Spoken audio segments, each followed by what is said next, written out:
Assalamualaikum warahmatullahi wabarakatuh.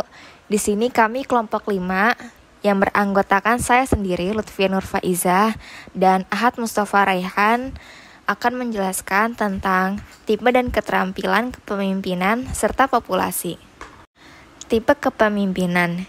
Di dalam dunia kewirausahaan, pastinya terdapat seorang pemimpin untuk mengatur semua proses berjalannya suatu bisnis, yang mana kepemimpinan sangat memiliki peran yang cukup penting dalam mewujudkan kesuksesan ataupun keuntungan sebuah bisnis.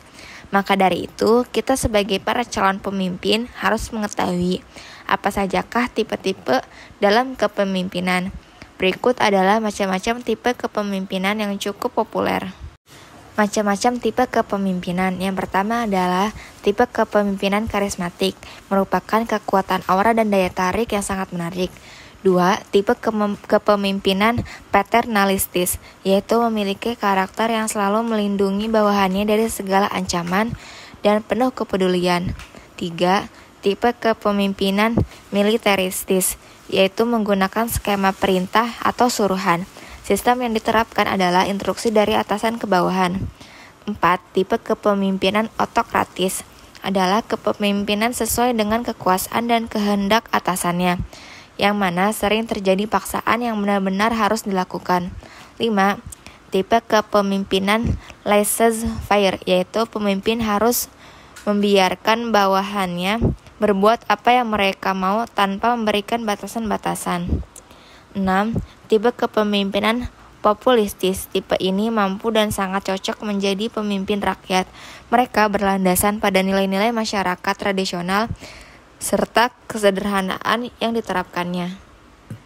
7. Tipe kepemimpinan karismatik, merupakan kekuatan aura dan daya tarik yang sangat menarik. 8. Tipe kepemimpinan paternalistis, yaitu memiliki karakter yang selalu melindungi bawahannya dari segala ancaman dan penuh kepedulian. Keterampilan kepemimpinan. Keterampilan kepemimpinan merupakan kemampuan yang digunakan untuk memberikan arahan kepada orang lain demi mewujudkan suatu tujuan yang sama. Keterampilan kepemimpinan mendorong kita untuk memotivasi orang lain, sehingga dapat menyelesaikan serangkaian pekerjaan. 3 macam keterampilan kepemimpinan. Yang pertama, technical skill, merupakan suatu keahlian yang ada pada diri seseorang pemimpin untuk melakukan sesuatu pekerjaan, walaupun pada hakikatnya seorang kewirausahaan adalah pemimpin yang bisa menunjukkan bawahannya atau orang lain ketika menyelesaikan sesuatu pekerjaan. Akan tetapi, seorang pemimpin harus juga bisa menyelesaikan sendiri pekerjaan-pekerjaan tertentu. Maksud bisa menyelesaikan pekerjaan tersebut adalah supaya seorang pemimpin mampu melaksanakan pengawasan terhadap pekerjaan yang dilakukan oleh bawahannya. Yang kedua, human skills, merupakan suatu keahlian untuk bermusyawarat serta menciptakan tim untuk bekerja sama dengan banyak orang. 3. Keterampilan konsep, merupakan keterampilan seorang pemimpin sebuah wirausaha yang harus bisa berpikir kritis dan mampu menuangkan pemikirannya dalam bentuk macam-macam kerangka kerja serta konsep-konsep lain yang bertujuan untuk memudahkan pekerjaan. Kemudian selanjutnya adalah power. Power atau yang biasa kita sebut dengan kekuasaan adalah kemampuan untuk mempengaruhi orang lain. Power berbeda dengan authority. Authority adalah kekuasaan yang diberikan oleh seorang pimpinan tertinggi kepada seseorang. Sedangkan power adalah kekuasaan yang dimiliki oleh pimpinan itu sendiri dan dilandaskan dengan kepribadiannya, keseharian, dan situasi. Kemudian tipe-tipe kekuasaan. Yang pertama, personal power, yaitu tipe kekuasaan yang sudah ada pada diri seorang pemimpin. Kekuatan pemimpin dalam mempengaruhi pengikutnya sangat bergantung pada kepribadian pemimpin tersebut. Pemimpin di sini berperan sebagai seseorang yang mempunyai daya tarik atau magnet untuk menarik bawahannya, sehingga para bawahannya secara tidak langsung akan emosional melekat kepada pimpinan. Yang kedua, legitimate power, merupakan suatu kekuasaan yang ada karena pengangkatan dari sebuah institusi yang lebih tinggi seorang kepala bagian pada sebuah perusahaan secara sah yang diangkat dari surat keputusan pimpinan perusahaan.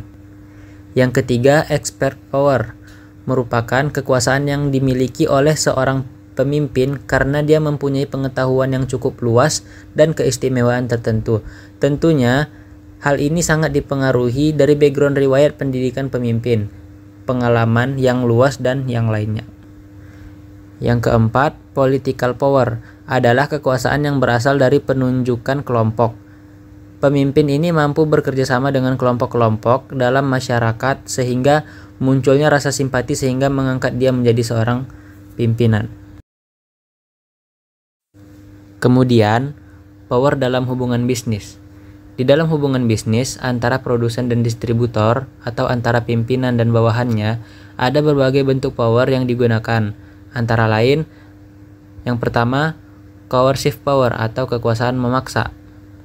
Kekuasaan ini digunakan oleh produsen untuk secara tidak langsung menekankan kepada distributor atau perantara supaya bisa bekerja sama dengan baik. Yang kedua, reward power atau kekuasaan penghargaan. Di dalam hubungan ini terdapat sebuah apresiasi yang diberikan kepada para perantara ataupun bawahannya dari pihak pimpinan.